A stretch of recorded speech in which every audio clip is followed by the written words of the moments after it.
To be on camera too. Now we are going to start on our beans and our rice. This is called recao or culantro. It doesn't have the strong smell like cilantro has, but the taste is similar and it gives your rice a really good flavor. Now I could have cut this up and put that in there as well, but what I'm gonna do, since it's a fresh herb, I'm just gonna cut it up. I'm gonna put it in my rice and near the end, and my beans, and also on the banh mi for extra flavor in the end. Yeah, taste, when you tasted this and the cilantro, which is this here.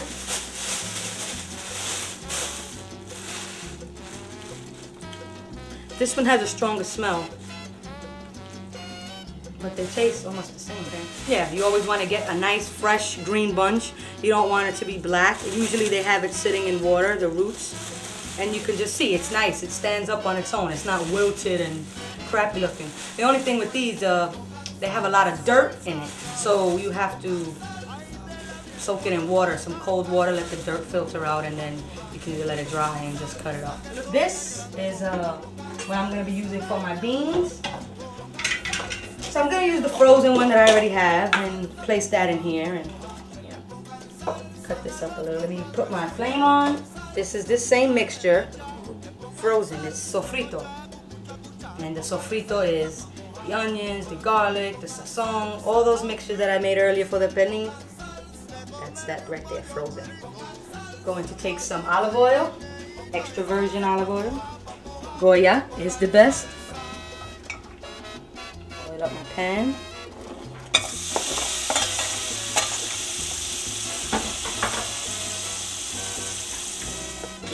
And also one more thing I need, which is in my cabinet, my Goya tomato sauce. Can my assistant pass me one, please?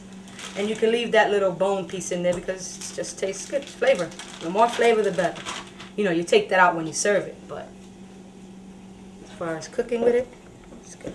So I'm just going to do slices first, long ways, then cut it up in cubes. This bone in with that while I cut these up. And let's taste this and make sure it's fresh.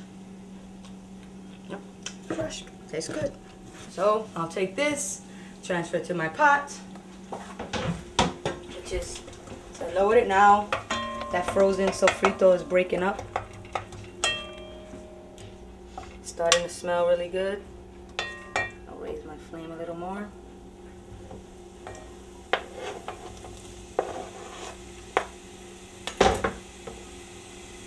And my Goya beans.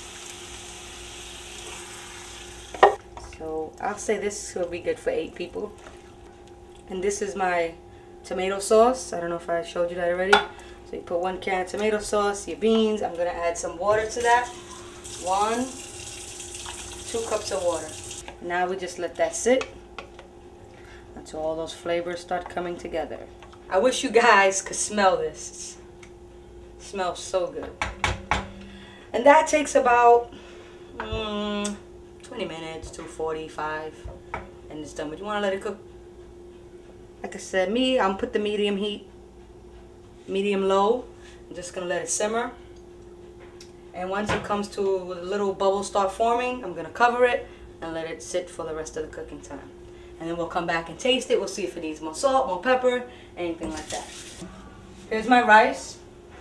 I got medium grain, white rice, salt, which is getting low and it will be going in there, and a little more olive oil.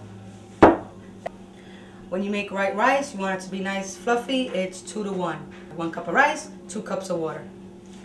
So we're feeding about 8. So I would say 4 cups of rice, 8 cups of water. That should be enough to do it. And while we're waiting for our water to boil, I'm going to get our plátanos ready for our tostones. Here we go. Here we have green plantains in English, or plátanos. And here we have the yellow ones, which are more ripe. You want to get them as black as possible because that makes them nice and sweet. If you feel it, they're soft, they're not hard. If you fry them when they're not black. It just won't taste the same. You want it to taste good. You want it to be sweet. You want it to almost melt in your mouth. So I got 3 of those. We'll make a few, and these are called maduro. These are gonna be our appetizers. We're gonna serve it all together, but we'll have them on a separate plate so everybody can just munch in. You know, these are Puerto Rican appetizers or Latino appetizers. I'm gonna put some cold water in here, so when we cut them up, we can soak them inside and they won't turn brown. And when we fry them, they stay crisp. These sometimes, cutting them, they tend to make your fingers a little brown. So you want to cut both ends off, make a slice in the middle. We'll do all of those first. So we're just cutting these damn things up.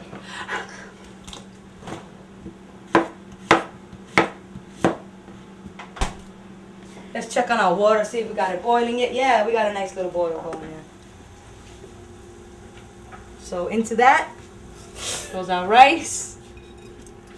Now I have another pot here which used to have a cover, but I don't know what happened to it. So I'm gonna make a cover with some foil paper, which I have here. Not gonna cover it yet though. I said it was cooking it real, right? No. Cover it. You have it about 20 minutes with it on low. Then we're not gonna touch it, because sometimes, you know, you touch it, you mess it up.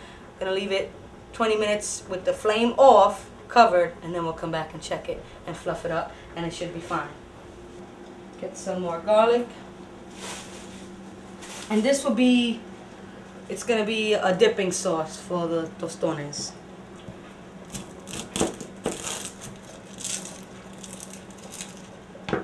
Like this, I could probably use my blender that I used before, but why dirty it again if I have everything here?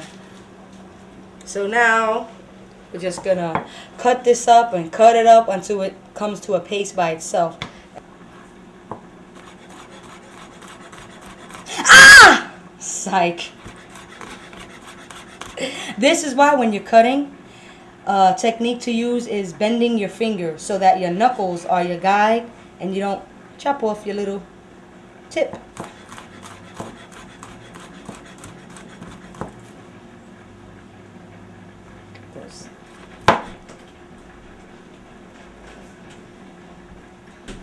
So, just gonna keep on cutting this until it's really, really fine.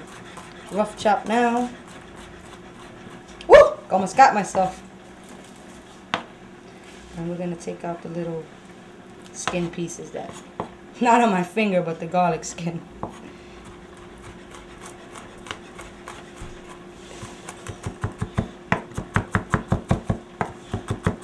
And this is really good to have a nice sharp knife.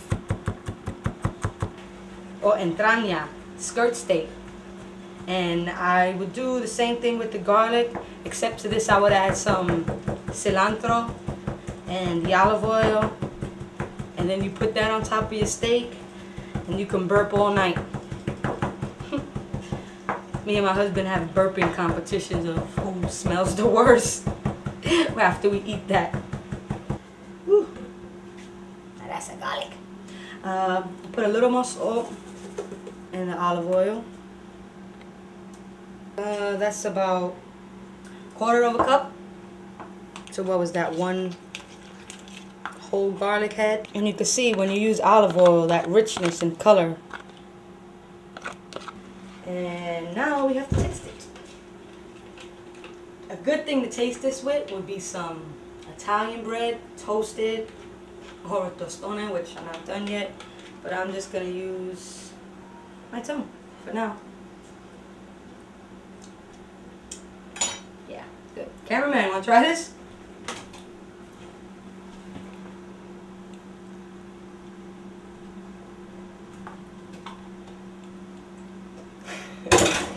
That's 1 thumbs up for today. 2 thumbs up, sorry. Now let's give a little peek on our pernil and see how that baby's doing, because it's still smelling good. You see the way it's starting to get a little color, but it's nowhere near done. So we're just gonna close it, keep that heat inside, and while that's cooking and our rice is cooking and our beans are going, I'm gonna cut on my garnishes, which is gonna go inside the beans and on top of the pernil when it's done. This will go in the beans when the beans are just done, just to give it that flavor, because fresh herbs go in at the last minute so that you taste it the most. Here I have the cilantro, which I already cleaned in the cold water to get the dirt out. I have my recao, and I have a little bit of scallions. Okay, these are the cilantro and the recao that I just cut up. Put it in the bowl together because they're all getting seasoned to the same place. Now I'm going to add it to the beans. I'll add about half of it, leave the other half for the meat. Okay, so I have my oil here heating up. It's nice and hot, and I'm going to start frying the plantains. So like I said, first we have to fry these twice. This would be the first fry. Okay, I flipped them over. Right, you want them to, when you start seeing them a little yellow, like that, then you're going to take it out and give them a crush. Let's see, which one? This one. No, this one. Put it in there. It's a tostone presser. Such a great invention. And there you go. Then you refry it so it's crispy. Take it out, salt them, ready to go. I'll show you the finished product when they're all salted and ready to eat. Is this real enough for you guys? You got your rice, your beans, your meat, your pernil, your maduros, your plátanos, your salad, and don't forget the dipping sauce for your plátanos, which I am going to try right now.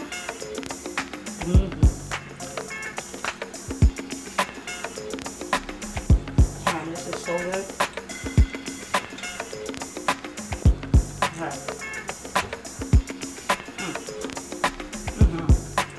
Camera guy, you gotta taste that one.